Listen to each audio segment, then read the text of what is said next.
Les élèves font toujours de la paraphrase. En fait, ils savent jamais pourquoi on explique un texte en philosophie. Ils croient toujours que c'est une sorte de version, de traduction d'une langue étrangère. Et si, par exemple, ils comprennent tous les mots, qu'il n'y a pas assez de mots techniques, ils disent « je savais pas quoi dire, le texte était trop facile à comprendre ». Voilà, mais c'est pas ça la question. Mais c'est une bonne question. Pourquoi commente-t-on un texte de philosophie? Pourquoi c'est justement ça, les deux consignes. Voilà, la première, pourquoi on explique un texte de philosophie?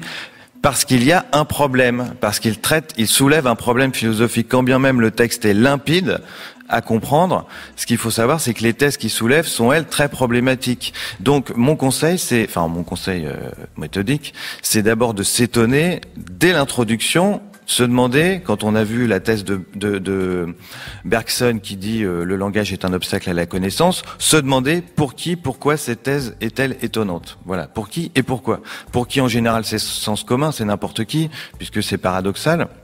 Et même à chaque paragraphe, peut-être, redemandez-vous, à chaque fois que vous voulez analyser un élément et définir un terme, demandez-vous pourquoi ça m'étonne, pourquoi je veux expliquer ça, qu'est-ce qui est étonnant, qu'est-ce qui va contre mes opinions courantes. Voilà. Une fois qu'on a une raison, qu'on sait pourquoi on explique le texte, déjà on va faire moins de paraphrases. Voilà. Et puis la deuxième règle, c'est la compréhension précise du texte. Donc, ne pas redire simplement ce qu'il y a dans le texte, mais essayer de, en particulier, petit truc, définir les termes clés. En plus, chez Bergson, c'est un régal, puisqu'il utilise beaucoup, justement, les métaphores dont il parle lui-même.